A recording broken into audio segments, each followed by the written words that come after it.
तुम्हारे दिमाग में एक आइडिया आता है, तुम्हें थोड़ी देर के लिए लगता है क्या ही ब्रिलियंट आइडिया है, तो तुम उस आइडिया को रियलिटी में लाने की कोशिश करने लगते हो। बट जैसे ही तुम वो फर्स्ट लाइन लिखते हो या जैसे ही तुम वो प्रोजेक्ट स्टार्ट करते हो, एक डिस्कस्टिंग वाली फीलिंग तुम्हें अपने अंदर से आने लगती है। तुम खुद से कहते हो कितना बड़ा गधा था मैं, जो मेरे को लगा था कि ये इतनी अच्छी चीज मैंने सोची है। तुम खुद से कहते हो कि नहीं, मेरे स्टैंडर्ड्स अभी बहुत हाई हैं, जब मेरे को एक परफेक्ट आइडिया आएगा मैं तभी स्टार्ट करूंगा। तो फिर तुम करते क्या, धीरे धीरे वो प्रोजेक्ट, वो आइडिया जो तुम्हारे दिमाग में आया था, उसको हमेशा के लिए खत्म कर देते हो and you just start waiting for the perfect opportunity. In reality तुम सिर्फ डरे हुए हो, तुम्हें कहीं ये ना पता लग जाए कि तुम उतने भी अच्छे नहीं थे जितना तुम खुद से कहते हो कि तुम हो।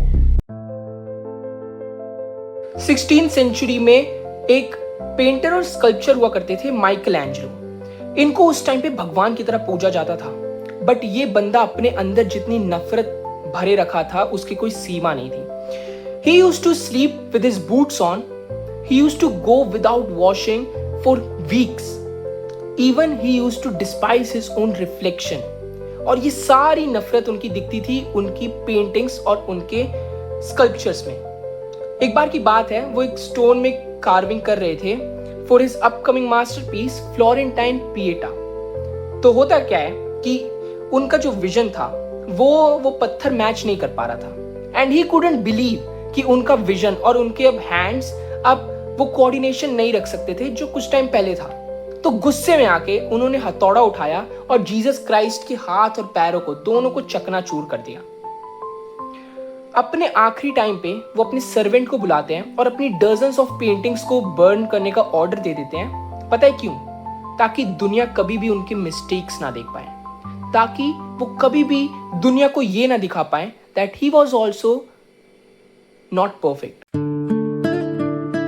तुम भी देखा जाए तो सेम चीज ही कर रहे हो, बट फर्क इतना है कि तुम कोई जीनियस नहीं हो। जब भी तुम अपना कोई प्रोजेक्ट स्टार्ट करते हो, जब भी तुम कोई चीज अपनी स्टार्ट करते हो, क्राफ्ट या इवन या यूट्यूब चैनल, तुम्हें पता लगता है, तुम्हें रियलिटी हिट होती है कि तुम उतने भी बढ़िया नहीं थे, चीजें उतनी भी आसान नहीं थी जितना तुम्हें लग रहा था। तो फिर तुम अपनी फ्रेजाइल ईगो को बचाने के लिए खुद को एक बहाना देते हो, खुद के सामने एक कंडीशन रखते हो कि जब मेरे पास रिसोर्सेज होंगे, जब मेरे पास अच्छा आइडिया होगा, तब मैं दोबारा स्टार्ट करूंगा।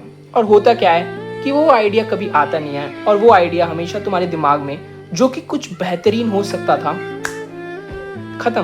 The fact is, as long as the idea is inside your head, you can pretend to be a great person, you can pretend to be a genius person, but the moment you start putting that idea into the reality, you will get to know there are a whole lot of implications to it and you cannot solve it all, not at the right moment or that present moment, and then you will get to know that you're not the special one, you're not the best one, you're not the intelligent one, but तुम ये face कभी कर ही नहीं सकते because of the fragile ego, so you just let it go।